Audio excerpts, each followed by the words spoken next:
लोकसभा निवडणुकीनंतर भाजपा सरकारने कांद्याच्या भावाविषयी पाऊल उचलले असून यावेळी नाफेड व NCCRF मार्फत कांदा खरेदी केला जातो। त्या कांद्याचे भाव आता वाणिज्य मंत्रालय ठरवणार असल्याने सध्या नाफेड मार्फत जो कांदा खरेदी केला जातो त्याला भाव मिळत नसल्याने शेतकऱ्यांनी नाफेडला कांदा देणे बंद केले आहे।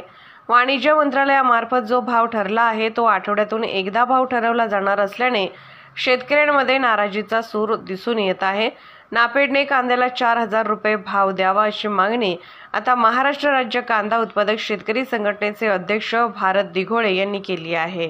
5 लाख टन कांदा खरेदी करण्याची घोषणा केंद्र सरकारकडून करण्यात आली होती, परंतु हा कांदा खरेदी करताना नाफेड आणि NCCFच्या मार्फत जो काही दरवर्षी दर ठरवला जातो तो दर ठरवण्याचे अधिकार यावर्षी ग्राहक संरक्षण मंत्रालयाने स्वतःकडे ठेवले आहे। त्यामुळे दररोजचा जो कांदा दर नाफेडच्या आणि NCCFच्या खरेदीसाठी जाहीर होत होता त्याऐवजी आता नाफेडचा आणि NCCFचा दर ग्राहक संरक्षण मंत्रालय दिल्लीतून ठरवत असून हा दररोजचा दर ठरवण्याऐवजी आठवड्याचा एकदाच दर ठरवला जातो।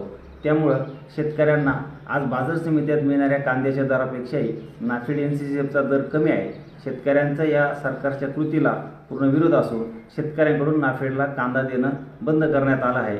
नाफेड आणि NCCFने जर शेतकऱ्यांचा कांदा थेट घ्यायचा असेल तर किमान 4,000 रुपये प्रति क्विंटलचा दर द्यावा अशी मागणी महाराष्ट्र राज्य कांदा उत्पादक शेतकरी संघटनेकडून करण्यात येत आहे।